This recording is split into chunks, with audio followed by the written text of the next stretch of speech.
sepanjang hari sebagaimana kami ada saat ini. Kami percaya bahwa Allah yang baik, Tuhan yang mengasihi kami. Malam hari ini kami datang bersekutu bersama dengan Engkau Tuhan. Kami memuji muliakan nama-Mu. Dan kami akan mendengarkan sebagian daripada sabda kebenaran firman-Mu. Biarlah firman yang kami dengar malam hari ini dapat memberkati dan menguatkan iman kami kepada Tuhan. Pengharapan kami semakin ditumbuhkan sehingga kami lebih lagi berharap kepada rencana dan kehendak Tuhan. Terima kasih Tuhan, kami siap mendengarkan firman Tuhan di dalam nama Tuhan Yesus Kristus. Haleluya. Amin. Selamat malam Bapak Ibu. Shalom. Ya, terima kasih buat kesempatan yang diberikan kepada saya untuk membagikan firman Tuhan. Mari kita buka firman Tuhan kita yang terambil di dalam kitab Mazmur pasal 126.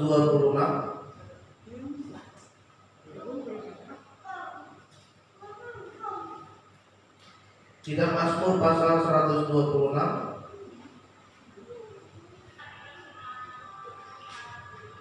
Kita akan membaca dari ayat pertama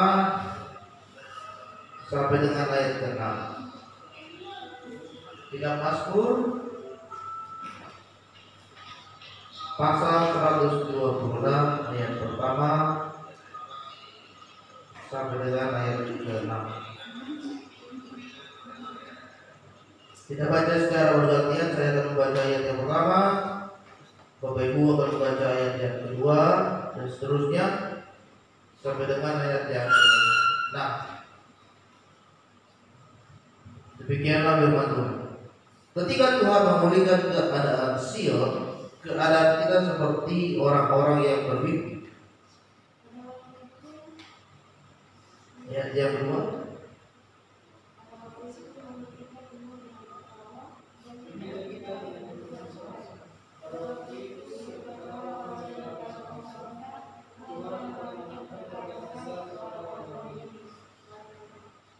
Tuhan telah melakukan perkara besar kepada kita, maka kita bersukacita.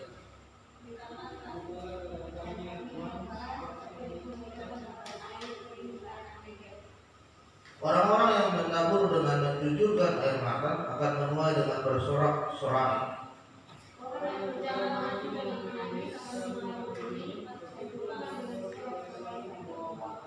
Amin. Saudara, firman Tuhan malam hari ini sama dengan perikop yang kita baca, yaitu pengharapan di tengah-tengah penderitaan. Pengharapan di tengah-tengah penderitaan.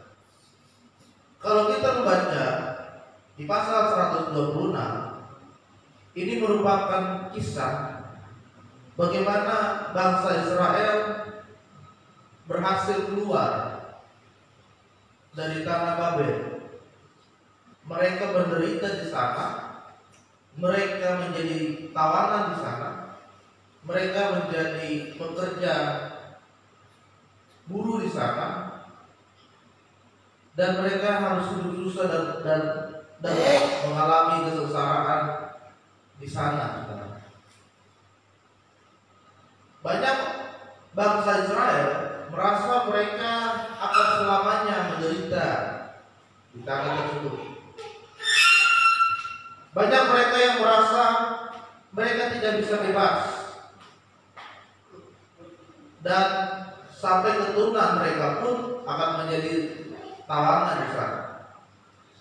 Tetapi saudara, ketika mereka sedang berada di tengah-tengah penderitaan, ternyata Tuhan masih bekerja untuk menolong dan memulihkan keadaan mereka, sehingga bangsa Israel bisa keluar dari tanah Babel, dari penderitaan seorang tawanan, seorang tahanan, seorang bekerja, dan mereka bisa keluar dari sana dan mereka kembali ke tempat mereka berasal, yaitu di Yerusalem.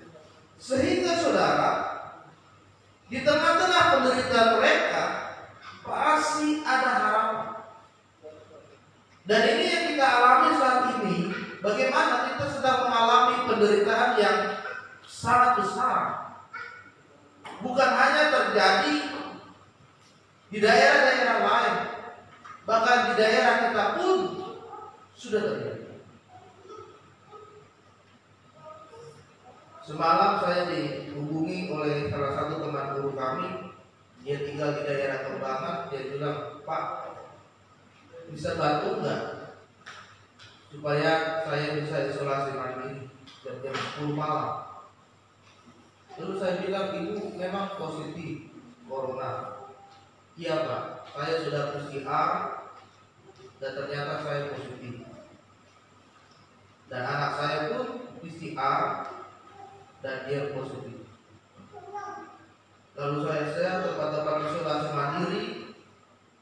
Lalu saya coba mencari informasi di sana. Kan pernah di-share beberapa waktu yang lalu nama-nama hotel untuk isolasi mandiri. Tapi ternyata saudara, yang bisa isolasi mandiri di hotel hanya jika di Wisma Atlet sudah penuh. Kalau Wisma Atlet sudah penuh, barulah bisa dioper ke hotel. Lalu saya coba cari informasi, ternyata di Jakarta Barat ini ada beberapa titik yang menjadi lokasi isolasi mandiri. Salah satunya adalah Gor Kebonjeruk, dekat Puskesmas Kebonjeruk. Itu sudah jadi tempat isolasi mandiri. Lalu juga ada Gor Cengkareng, lalu juga ada Masjid Wali Kota Jakarta Barat. Saya berikan informasi ke dia, lalu saya share obat-obat untuk isolasi mandiri kepada dia. Terus saya berkata, cepat sembuh ya Bu, Tuhan pasti akan sembuh. Ini penderitaan yang kita alami. Tadi pagi saya sudah share bagaimana video semalam yang terjadi di TPU Rorotan, antrian panjang ambulan di sana sudah untuk menguburkan pasien COVID-19 yang sudah meninggal. Malam-malam ambulan itu masih antri panjang. Malam sudah, ini bukan pagi, bukan siang, tapi malam. Antri panjang hanya untuk menguburkan mereka yang meninggal karena coronavirus. Ini penderitaan yang bukan lagi jauh di sana, tapi sudah dekat dengan kita. Bahkan ada orang yang berkata, semua nanti kita semua ini akan COVID pada waktunya. Kalau dites kita pasti ada yang COVID nih. Gejala flu, gejala batuk, gejala diare, 3 hari nggak sembuh, identiknya sudah COVID. Istri saya sudah 2 hari flu, nggak berani ke dokter. Anak saya juga flu, nggak berani, hanya minum obat-obat dari warung. Orang sekarang takut ke dokter. Tetapi saudara, kita harus percaya bahwa di tengah-tengah masalah yang sangat berat, kita tidak boleh putus asa. Amin. Kita tidak boleh mengambil jalan yang salah untuk mengatasi masalah ini. Tadi siang kita dengar kabar ada sepasang artis narkoba, padahal dia orang kaya, tetapi mereka memakai narkoba dengan alasan depresi karena pandemi yang tidak pernah selesai. Mengambil jalan yang salah, mengambil jalan pintas yang tidak benar. Banyak orang sekarang bunuh diri saudara karena pandemi. Tingkat perceraian semakin tinggi karena pandemi. Tingkat kemiskinan juga semakin tinggi. Bahkan riset mengatakan tingkat kebahagiaan itu semakin menurun. Tidak ada orang yang bahagia selama pandemi. Orang hanya stres, depresi, susah. Tidak ada murah hati, tidak ada senyum. Yang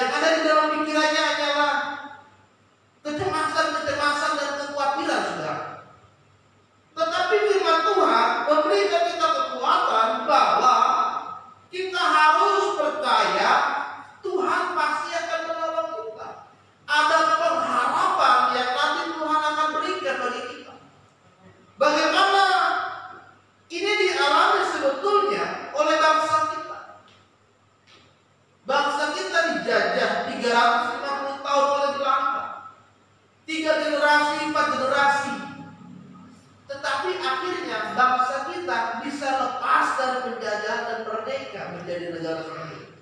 Bangsa Israel pun seperti itu, saudara. Mereka ditahan, mereka menjadi seorang buruh, ya, di tanah Babel, tetapi mereka bisa lepas dan Tuhan menyertai mereka. Oleh sebab itu, saudara, di ayat yang pertama mereka berkata, kita seperti orang yang sedang bermimpi. Kita tidak berpikir, tidak terpikirkan kalau kita bisa bebas dari masalah ini. Itu sebabnya mereka berkata seperti orang yang bermimpi, saudara. Karena saking meluangkannya ekspresi mereka karena penyertaan Tuhan. Mereka seperti orang yang sedang bermimpi. Bahkan mereka penuh dengan sorak-sorai, tertawa penuh dengan kebahagiaan, saudara. Karena Tuhan menyertai dan Tuhan telah memulihkan kondisi bangsa ini.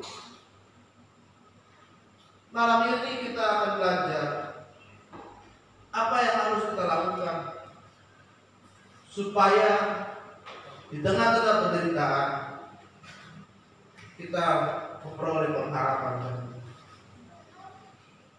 Yang pertama, saudara, yang harus kita lakukan adalah kita harus memiliki impian dan pengharapan dulu.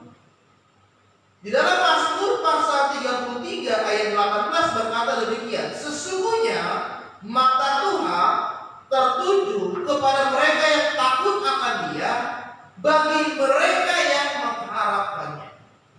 Ingat, mata Tuhan tertuju kepada mereka yang takut akan Dia, bagi mereka yang mengharapkannya. Mata Tuhan tertuju kepada siapa? Kepada setiap orang yang takut kepada Tuhan dan yang berharap kepada Dia. Apakah saudara berharap pandemi ini akan berakhir? Apakah saudara berharap Tuhan akan memulihkan kondisi saat ini? Apakah saudara berharap Tuhan akan menaikkan posisi saat ini? Apakah saudara berharap Tuhan akan memberikan engkau pekerjaan yang layak, yang bagus saat ini? Apakah saudara berharap bahwa pendidikan kuliah studimu akan mendapatkan hasil yang terbaik nanti? Mata Tuhan tertuju kepada orang yang takut akan Tuhan dan yang berharap kepada Dia. Karena setiap orang itu, saudara, harus memiliki impian dan harapan dalam hidup. Ada seorang tokoh yang berkata, ketika engkau ingin menjadi orang sukses, ketika engkau menjadi orang hebat, yang engkau lakukan adalah bermimpilah dulu. Kalau saudara yang menjadi orang yang luar biasa, bermimpilah dulu, berharaplah dulu. Apa yang menjadi harapanmu saat ini? Apa yang menjadi impianmu saat ini? Saudara harus punya mimpi.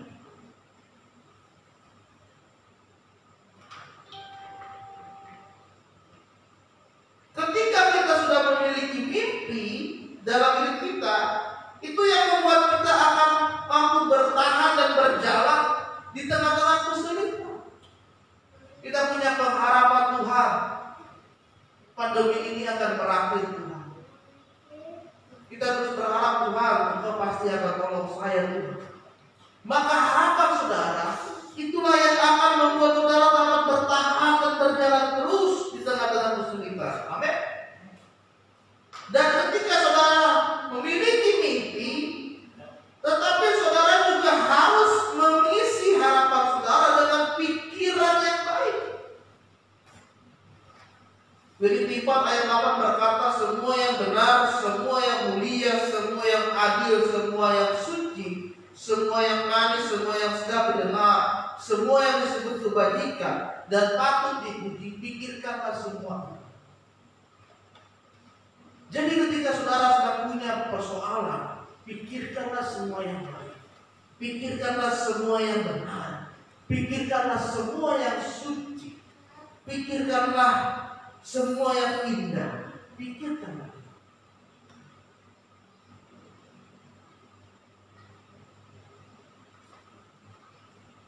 Dua minggu yang lalu kami rapat yayasan di sekolah kami, sekolah saya di daerah Sultan. Yayasan kami bilang begini, saudara, Bapak Ibu, kita akan pensiun dini.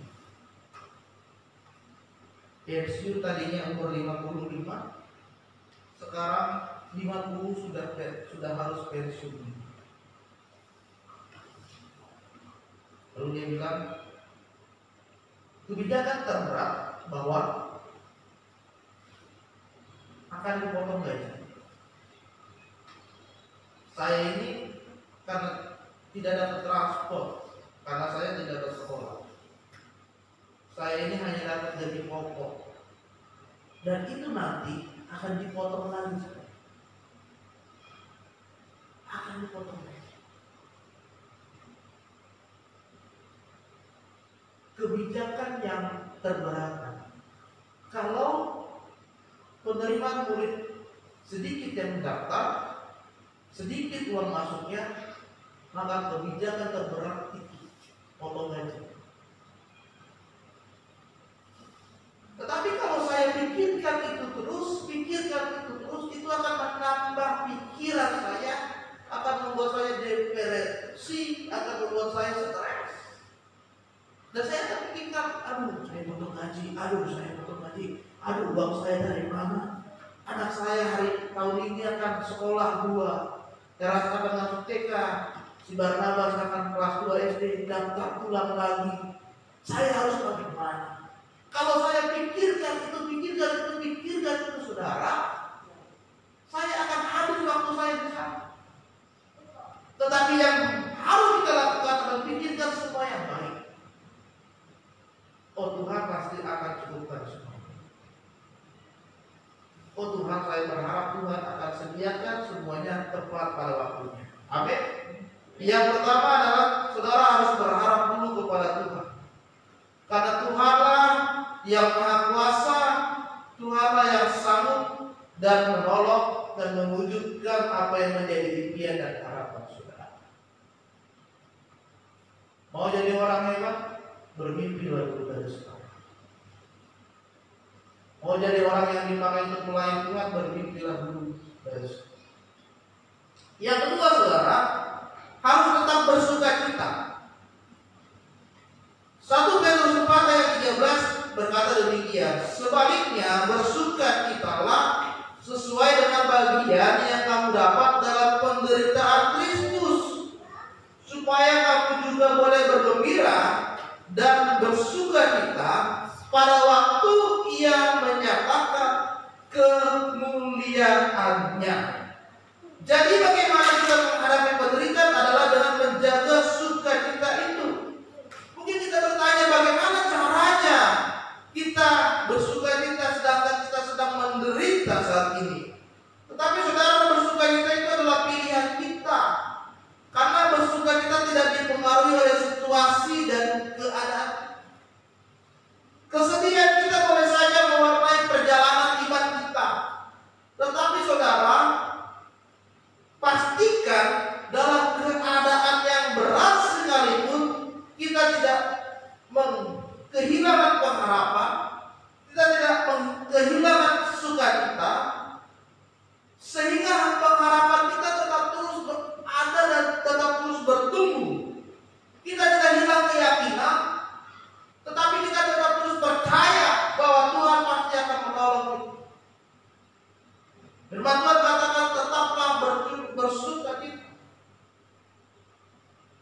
Sekalipun Habakkuk bilang sekalipun ladang tidak berbuah, sekalipun ternak tidak ada, Habakkuk berkata, aku tetap beria-ria dan bersorak-sorai kepada Tuhan. Sekalipun saat ini saudara ekonomi saudara sedang sulit, sekalipun saat ini saudara sedang susah, sekalipun saat ini saudara sedang sakit, tetapi firman Tuhan berkata tetaplah bersukacita di dalam Tuhan. Mengingat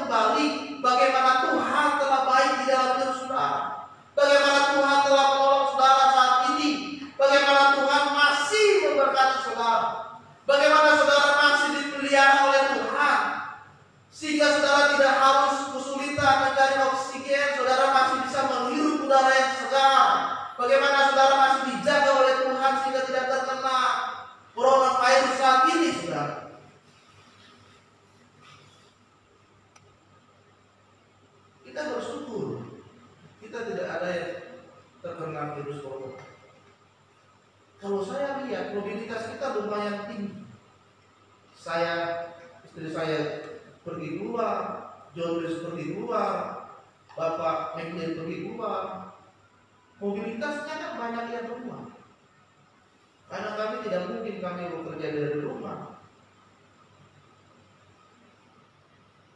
Tapi puji Tuhan loh, kita nggak ada yang kenal.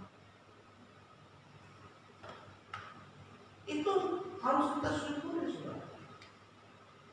Kadang-kadang ada yang ke kandang ayam, kadang-kadang ada yang libur, kan? Keluar, kadang-kadang ada yang di Indomaret keluar juga. Kita nggak tahu.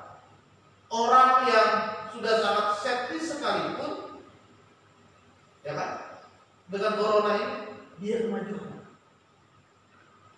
Lalu saya berpikir ternyata yang buat kena atau tidak kena itu Tuhan juga ternyata. Jadi kita harus bersukacita. Tetap bersukacita. Jangan hilang sukacita karena masalah. Jangan hilang sukacita karena penderitaan. Itu sebabnya bangsa Israel ayat 2 berkata, pada waktu itu mulut kita penuh dengan tertawa, lidah kita penuh dengan sorak-sorak. Bersukacita sekali mereka saat itu ketika mereka bebas dari tahanan. Bersukacita. Yang ketiga, saudara, bagaimana supaya kita memiliki pengharapan di tengah penderitaan? Yang ketiga adalah kita harus menabur kebaikan. Galatia 6 ayat 9 berkata, janganlah kita jemu-jemu berbuat baik, karena apabila sudah datang waktunya, kita akan menuai jika kita tidak menjadi lemah. Hukum universal yang ada saat ini adalah hukum tabur tuai. Apa yang saudara tabur, itulah yang nanti akan saudara tuai.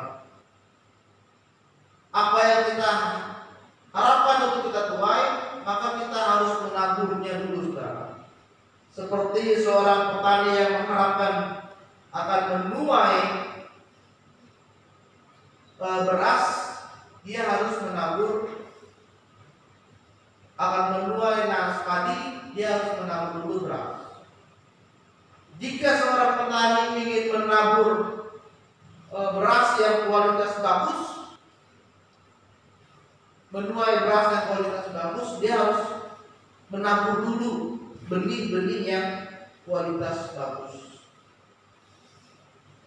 Tidak ada orang yang misalkan petani itu menabur beras, tetapi yang keluar pohon mangga nggak ada.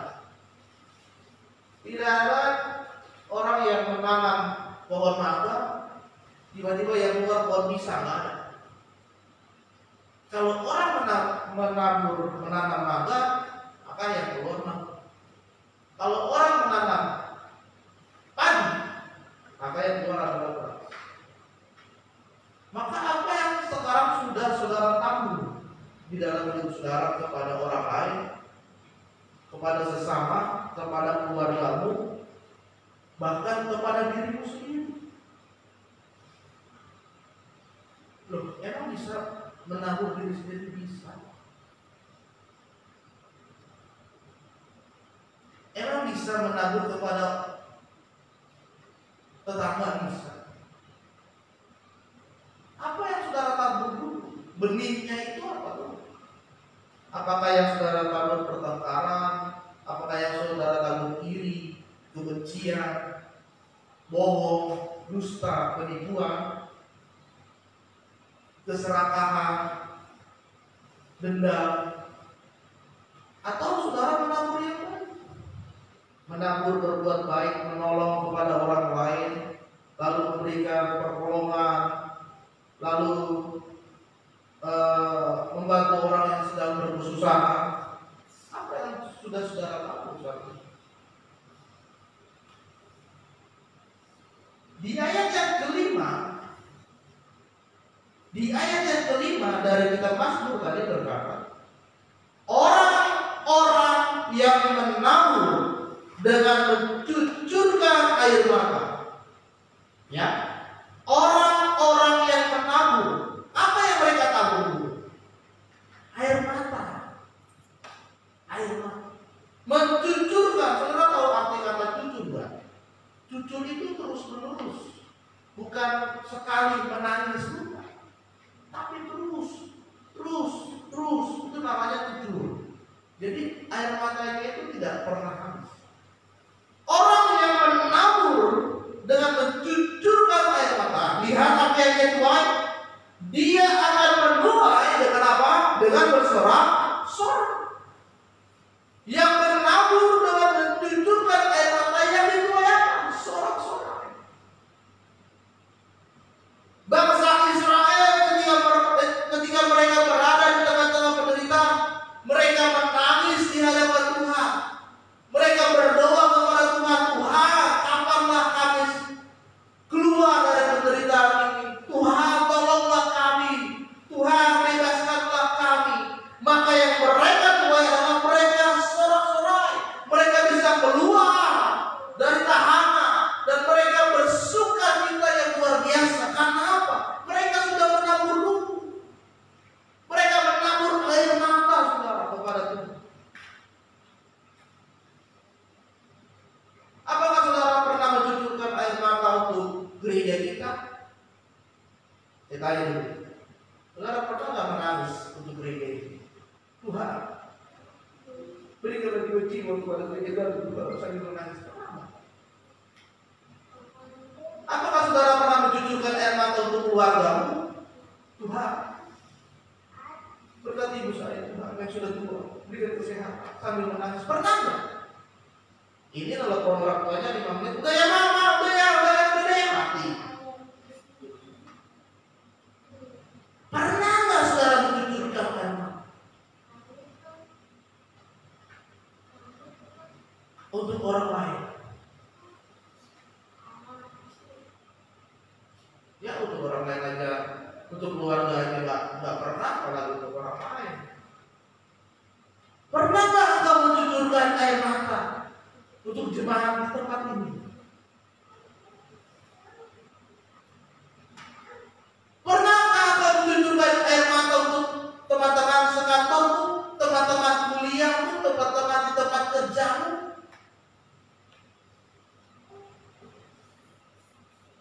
Pernah? Kalau belum, mulai malam hari ini, mulai lakukan. Berdoa sungguh-sungguh. Mencucurkan air mata buat dirimu sendiri. Tuhan, bagaimana nasib saya Tuhan? Pekerjaan saya Tuhan, bagaimana saya sudah mau habis kontrak, mau di PHK Tuhan, lagi pandemi. Tuhan, saya mau dipotong gaji Tuhan, sambil menangis kepada Tuhan. Tuhan, dunia saya bagaimana saya bersekutu Tuhan mendapat judul. Bingung Tuhan untuk pikiran saya, mau bahas apa saya bingung. Tuhan, bagaimana anak saya mau sekolah Tuhan, belum ada uang.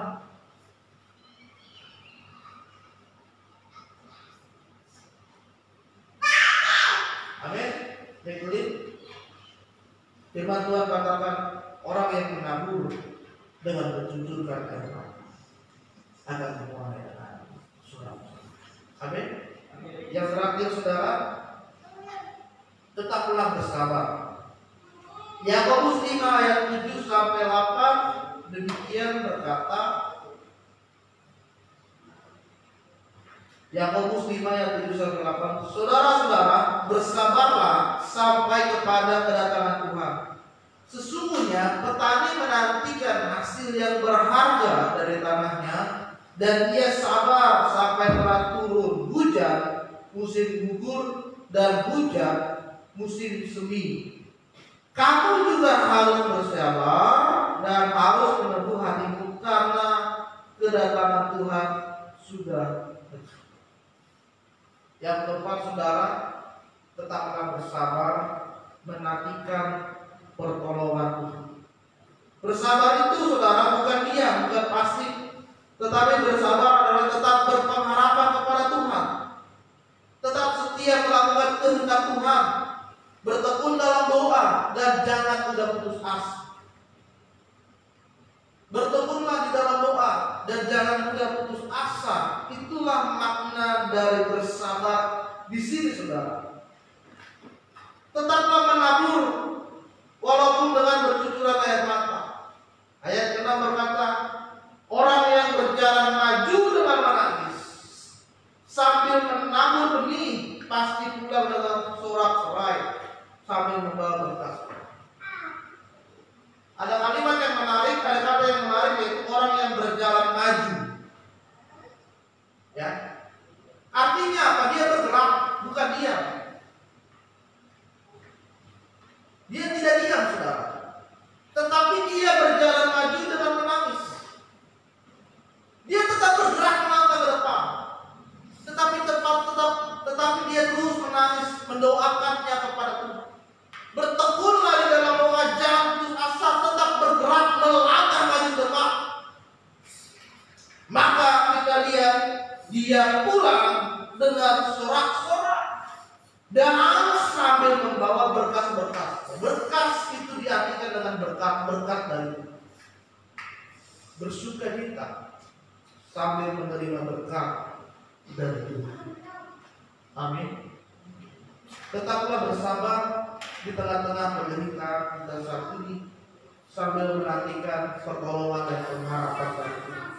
Tetapi saudara, di tengah-tengah kesabaran saudara, tetaplah setia melakukan kehendak Tuhan. Jangan jemu-jemu untuk berbuat baik kepada orang lain. Jangan jemu-jemu untuk melayani Tuhan. Jangan jemu-jemu untuk bertekun di dalam doa. Jangan mudah putus asa. Percayalah, semua persoalan dapat kita atasi dengan pertolongan. Tidak ada yang tidak mungkin dilakukan oleh Tuhan. Jadi saudara, firman Tuhan malam hari ini memberkati kita supaya kita tetap memiliki pengharapan di tengah-tengah penderitaan saja, di tengah-tengah masalah persoalan yang saudara hadapi saat ini. Setiap kita pasti memiliki masalahnya masing-masing. Setiap kita pasti punya persoalan pergumulannya masing-masing. Tetapi hanya satu yang harus kita lakukan: percaya dan berharap kepada Tuhan. Seperti yang dialami oleh bangsa Israel, Tuhan memulihkan keadaan mereka. Bagi setiap orang yang menangis sambil mencucurkan air mata, pasti pulang dengan bersorak-sorak sambil berharap berkas. Amin. Biarlah Tuhan malam hari ini